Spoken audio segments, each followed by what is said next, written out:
I don't have a problem with the idea of parents who stay home with their kids. It's not like that. I get that childcare is expensive, and that oftentimes it just makes sense. What I have a problem with is my teenage daughter literally planning her life to only become a som. As in, no college, no jobs, no certifications, nothing at all to support herself until that time might come.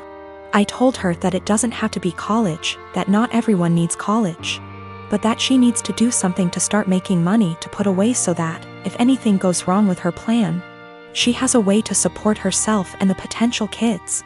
Her feedback was that her backup plan was me and my husband. She would move in with us and go from there. We would help them survive. I told her then, what happens if we die, or we're incapacitated? She said, I don't know, Mom, this is ridiculous, none of it is going to happen. I told her bluntly that I don't want her becoming Nancy Botwin 2.0, that if something happens, she needs to have a backup plan and something behind her other than relying on other people. I emphasize that again, it does not need to be college. She can start working retail to learn customer service skills that she can carry on to doing call center work from home if need be. She can start working as a receptionist somewhere. She can do any number of things. But she says no, she's going to plan to be a som. With that all in mind, I asked her, when she graduates high school, what is she going to do? She said, just try to find a husband. Maybe marry someone in the military. I asked her again, in between that time, how is she going to pay her bills? Her rent? She said she assumed she would be living at home. I told her no, and that she would be moving out. She could live at home if she gets a job or tries to get some kind of community college degree or certification. But that if she insists on being a deadbeat loser and waiting for a man to come and rescue her, she's on her own. This didn't go over well, and I am now being held up as totally unreasonable, mean, etc. I don't think I'm wrong at all.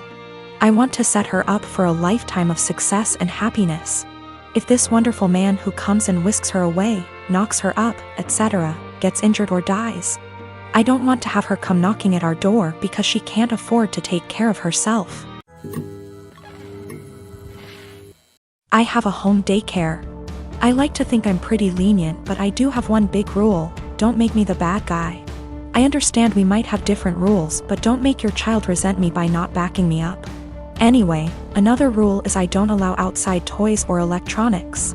Kids can bring the stuffed animals for nap if they're sleeping on rest mats, but I don't want to be responsible if something gets broken. Years ago, I used to let kids bring whatever. Then a cheap McDonald's toy broke by accident, kid was upset and mom got mad at me. So now it's a hard rule. Most are okay with it. But I have a new kid, whose mom wanted him to bring his tablet because he needs it. I said sorry, but no. I'm not going to be responsible for it. We went back and forth, but finally she just says fine. But every morning, he's crying because she took his tablet from him in the car. She always gives me this look and says, Miss Lucy says no tablet. I always try to say we have plenty of toys, but the kid spends the whole morning sulking. I've talked to mom, asked her to leave it at home and not even put it in the car, but she says he needs it. It's been a month and yesterday was the straw that broke the camel's back. Kid came in crying as usual. I tried my usual redirection, which didn't work. Mom was giving me a look of, see what you did. Then she had the nerve to say to him, I know you need your tablet, we've talked about this before, Miss Lucy is strict. That pissed me off. I ended up telling her to take him home right then and there. She was shocked and tried to stammer. He was my first kid of the day, so there was no scene. I just handed back his backpack, said he was no longer a student of mine, and began to pack his extra clothes and the sippy cup he kept. Mom was in tears as she left. My husband thinks she was right. I'm too strict and should have broken policy instead of causing drama. There was no medical need for the tablet. It was all just that he wanted it. I'm not making a waiver for electronics. That won't stop other issues with the tablets, such as jealousy and drama, so my don't make me the bad guy rule has been misunderstood, partly as I worded it poorly. I don't expect blind obedience. No one has to agree with my rules. They can challenge them, to me. But to their kid, I'd rather them explain everyone has different rules and that while they're with me, things will be different. I do the same with parents who have different rules than mine. I never say they're wrong or strict, I say that we have different rules at school and to listen to mom and dad. This is also a policy for pacifiers, bottles, and potty training. I'll approach any of these milestones when you ask, but you have to be working on it at home too. The kid won't progress if they only go pee on the potty at home. And the child was not autistic or non-verbal. If he was, an exception would be made.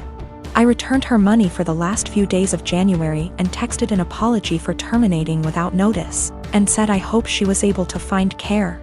She said she left him at her mom's. She also asked if there was any way I'd reconsider, and I said no. We had a long phone call and no minds were changed, but it was the ending we should have had. My boyfriend's mom makes these amazing cookie bars. She makes them for the holidays and family gatherings, and people always request that she brings them. I asked for the recipe once and she laughed and said no, that it was hers and she doesn't give it out to anyone. I dropped it and never asked again. I started baking a lot during the pandemic. It's been fun for me in my downtime. I decided with my free time to try to recreate the cookie bars my boyfriend's mom makes. I pulled up recipes that sounded similar from online blogs and started baking and tweaking. It took about 5 recipes and batches, but I finally nailed it down. Her secret recipe ended up essentially being a cookie bar known as a Carmelita. I then decided to make it my own and improve it to my tastes. I used higher quality chocolate, made sauce with local homemade caramels, used flaky sea salt on top, vanilla bean paste instead of extract, added a pinch of this fantastic organic cinnamon I had on hand. The results were over the top delicious.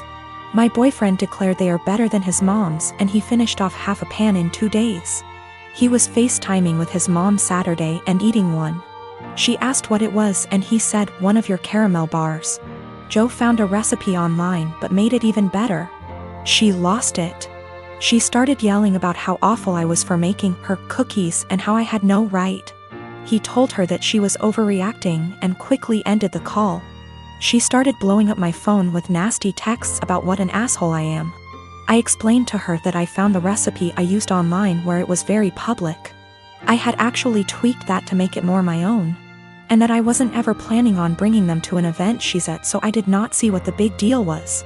She didn't care. She called me names and told me I was wrong for baking a recipe that I knew was similar to hers. She isn't speaking to me or her son. While I don't think my boyfriend should have made the comment about how I made it even better to his mom. Taking that out of the equation, she thinks I'm an asshole for even making them to begin with. I disagree, but from the texts from her and a couple other family members of hers, they think I crossed a line. Recently I got engaged to my amazing fiancée Amy. I was the happiest I have ever been when Amy said yes, and was nothing but excited for our wedding. We started planning the venues, the dates, and the invites. When talking about who to invite, we both agreed to invite out coworkers as we have worked in our respective jobs for years and like them all. As I checked that off the list, Amy spoke up and said everyone from my job can come except my work friend Tally. Tally is also one of my close friends, so this surprised me that Amy didn't want to invite her. She has met Tally multiple times and there didn't seem to be any issues.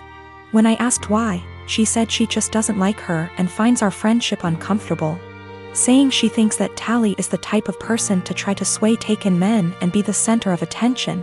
After talking some more to see where she got this idea, it turned out this was based on nothing but Tally's looks, as even Amy admitted that Tally is always very kind to her. But still, Amy is adamant about Tally not going and said that she makes her insecure. Amy is a beautiful woman, so I don't know why she feels this way.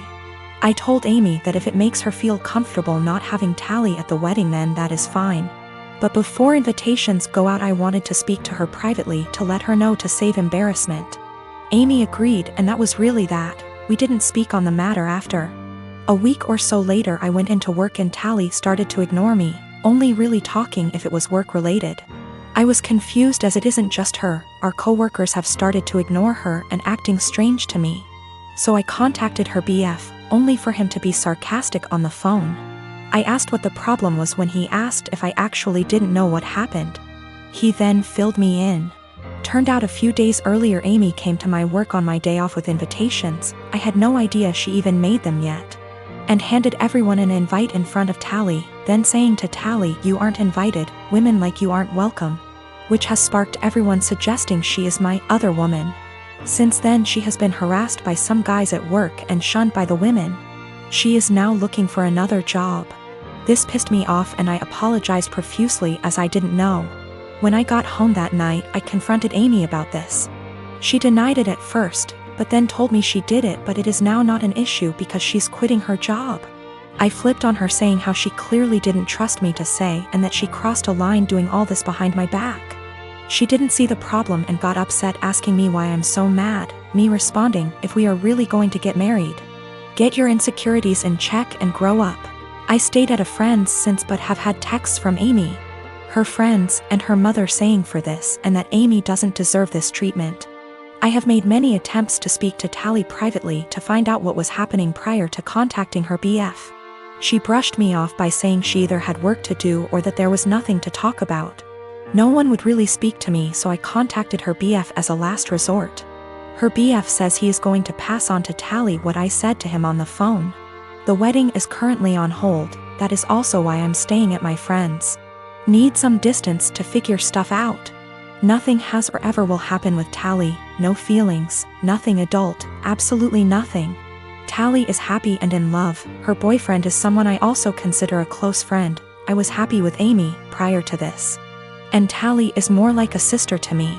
Unfortunately, due to what Amy has done, all I can really do is damage control. Of course I am planning to explain to everyone what has happened. I do not want Tally to be going through this. She is a genuinely kind person who does not deserve any of this.